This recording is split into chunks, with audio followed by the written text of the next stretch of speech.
A brutal storm turned this regatta into a sailing disaster. The pair watched as one of their sails ripped in slow motion, as if by some invisible hands. The morning of April 25, 2015, arrived with only a whisper of wind. Sailboats traced gentle circles on Alabama's Mobile Bay, preparing for the annual Dauphin Island Regatta. On board the chyoa, a lightweight 16-foot catamaran whose two hulls were connected by a sturdy trampoline-like canvas, Ron Gaston and Hannah Blalock practiced trapezing. Ron tethered his hip harness to the boat, then leaned back over the water as the boat tilted and the hull under their feet went airborne. "Physics," he said, grinning. Hannah grinned back. Ron and Hannah made an unusual crew. He was tall and lanky, 50 years old, with decades of sailing experience. She was 15, tiny, pale, and redheaded, and she had never stepped onto a sailboat. But Hannah trusted Ron, who was like a father to her. And Ron's daughter, Sarah Gaston, was like a sister. There were other boats on the water like Ron's, as well as sleek race boats with oversized masts and great ocean-going vessels with plush cabins. The 18-mile Dauphin Island Regatta had long been an event focused on fun and on passing along the love of the sport from one generation to the next. All told, 125 boats with 475 sailors and guests had signed up, many in teams featuring teenagers paired with older salts. But by the end of the day, it was clear who was in charge. Mother Nature, and she offered a lesson no one would forget.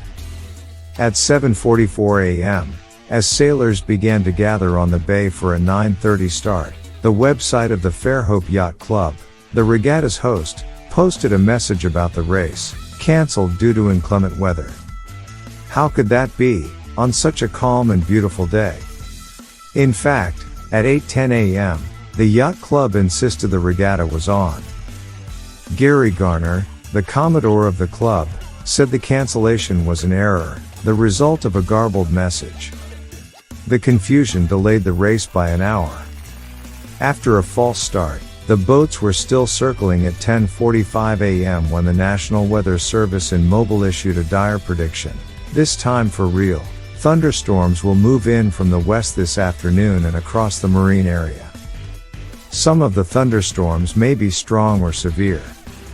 Still, only 8 of the 125 boats withdrew. It's no big deal for us to see a weather report that says scattered thunderstorms, or even scattered severe thunderstorms, Garner would later say. If you want to go race sailboats, and race long distance, you're going to get into storms. On board the Razor, a 24-foot sloop, 17-year-old Leonard Loydon, his father, Robert Loydon, and 3 friends scrutinized incoming weather reports. The storm appeared likely to arrive at 4:15 p.m., which would give them time to cross the finish line and return to home port safely. Leonard felt thrilled. He and his father had bought the Razor as a half-sunk lost cause and spent a year rebuilding it. Now the crew agreed they had the boat tuned just right. The Razor's crew members had timed their start with precision and led the field for the first half hour. The small catamarans were among the fastest boats, though, and the chyoa hurtled Hannah and Ron forward. On the open water, Hannah felt herself relax. She and Ron passed a 36-foot sailboat called the Wind Nuts, captained by Ron's friend Scott Godbold. "Hey!" Ron called out, waving. Godbold wasn't racing. He and his wife, Hope Godbold, had come to watch their son race and to help out if anyone had trouble. Scott waved back. Mobile Bay is about 30 miles long and half that wide. A deep channel runs up its center, but much of the bay is so shallow an adult could stand on its muddy bottom. On the northwestern shore stands the city of Mobile, dotted with shining high-rises. The mouth of the bay is guarded by Dauphin Island and the Fort Morgan Peninsula. Between them, a gap of just 3 miles of open water leads into the vast Gulf of Mexico. During the first half of the race, Hannah and Ron chased his brother and nephew, Shane and Connor Gaston, who sailed on an identical catamaran. Conditions were ideal. The winds had steadily picked up, but the water was smooth. "We're smoking," Ron told Hannah.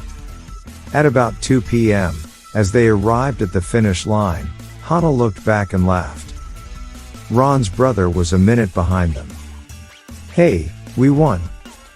she shouted.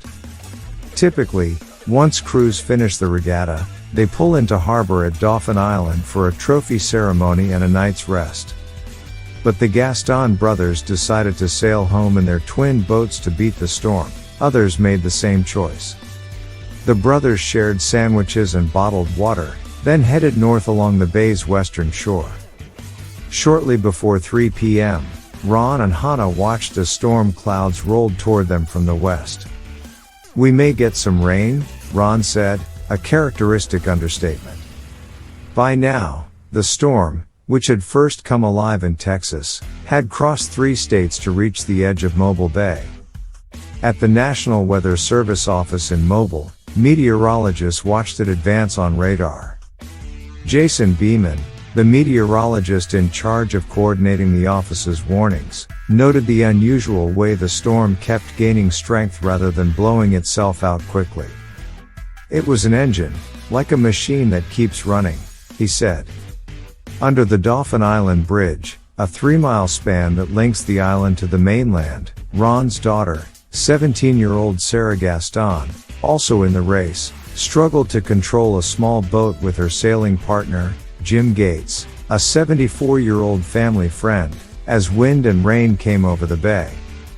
"We just were looking for any land at that point," Sarah said later. "But everything was white. We couldn't see land. We couldn't even see the bridge." The pair watched as one of their sails ripped in slow motion, as if by some invisible hands. Farther north, Ron and Hannah were getting closer to the Buccaneer Yacht Club, about 7 miles away. Lightning crackled. "Don't touch anything metal," Ron yelled to Hannah. They huddled on their boat's fabric deck. Less than 2 miles behind, Shane and Connor disappeared behind a curtain of rain. Within moments, the rain caught up with the chyoa.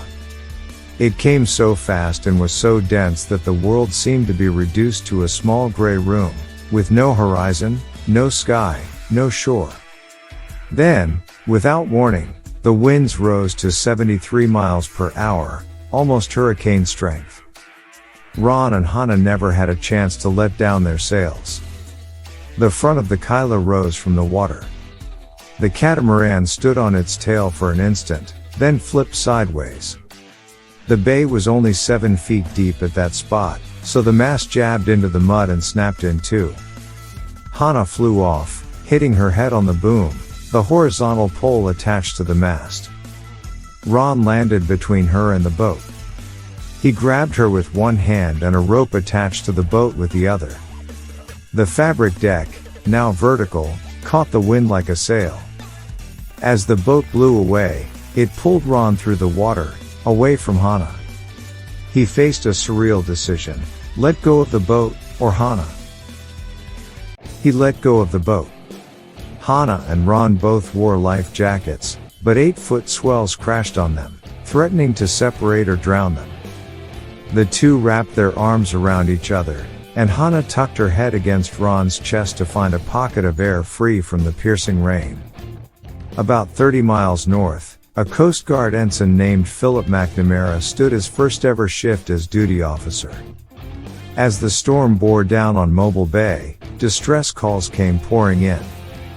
Several times, he rang his superior, Commander Chris Cedarholm, for advice about how to respond. By the third call, it was clear something big was happening, Cedarholm said recently. When he arrived at the station, he triggered a mass rescue operation protocol, summoning a response from air, land, and sea. As authorities scrambled to grasp the enormity of the storm, hundreds of sailors on the bay struggled to survive it.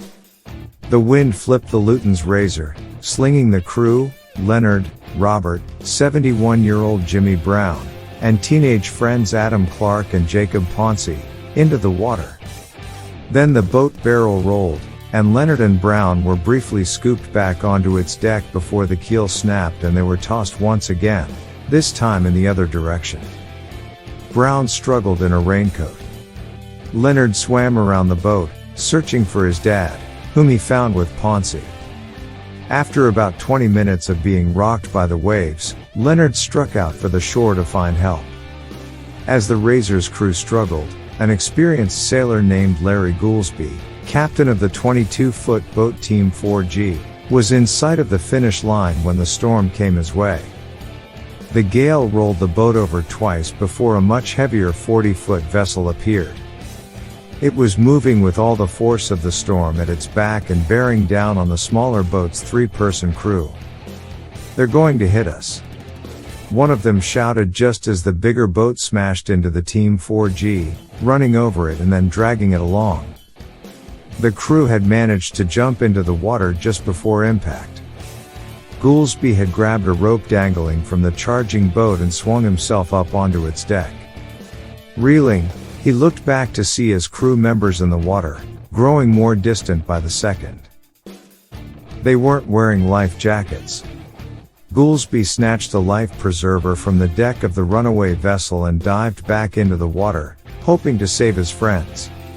Normally, a storm's hard edge blows past in 2 or 3 minutes. This storm continued for 45 minutes. A dozen Coast Guard ships responded, along with several airplanes, helicopters, and a team that prowled the coastline on all-terrain vehicles. Near the Dauphin Island Bridge, a Coast Guard rescue boat picked up Sarah Gaston and Jim Gates.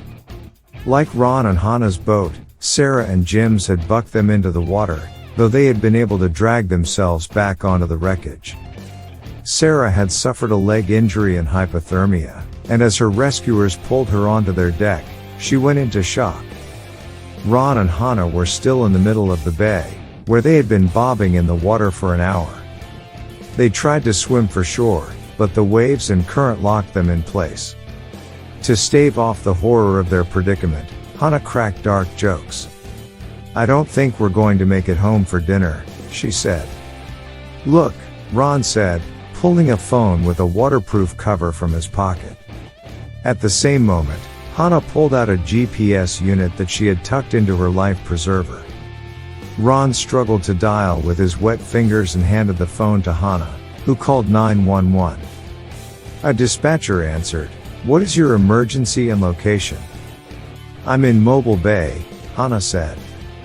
"The Bay Area?" "No, ma'am. I'm in the Bay. I'm in the water." Using the phone and the GPS, and watching the blue lights of a patrol boat, Hannah guided rescuers to their location over the next hour and a half. As an officer pulled her from the water and onto the deck, Hannah asked, "This boat isn't going to capsize, too, is it?" Shane and Connor Gaston had also gone overboard. 3 times the wind flipped their boat before the top of the mast eventually broke. With the other sails lost, they used the far smaller jib sail, often used for balance, to slowly wend their way toward the western shore and onto land. Meanwhile, the crew members of the Team 4G clung to their one commandeered life preserver, treading water until they were rescued. As the sun started to set that evening, Scott and Hope Godbold sailed into the Coast Guard's Dauphin Island station with 3 survivors of the regatta. Behind Scott's sailboat, they pulled a small inflatable boat that held the body of a sailor not as lucky. He was one of 6 people who died that day. 40 more people were rescued. After leaving Hope and the survivors at the station, Scott was joined by his father, Kenny Godbold, who had come to bring Scott diesel fuel for his boat. Together, they continued the search on their way back to their home marina. Scott had in mind a teenager he knew, Leonard Lloyden, who remained missing. The mood on the boat was somber. Thankfully, Leonard's father had been found alive, as had his friend Jacob Ponce, but the 2 other Razor crew members, Adam Clark and Jimmy Brown, had not survived. By this point, Leonard would have been in the water, without a life jacket, for 6 hours. Night had come, and the men knew the chances of the boy being found alive were remote. Scott eased his boat into the bay and headed north. An hour into the trip, a voice drifted over the water, "Help." Hours earlier, the current had swept Leonard seaward. He had swum toward an oil platform, but the waves worked against him, and he watched the platform move slowly from his south to his north. There was nothing but water and darkness, and still he hoped, maybe his hand would find a crab trap.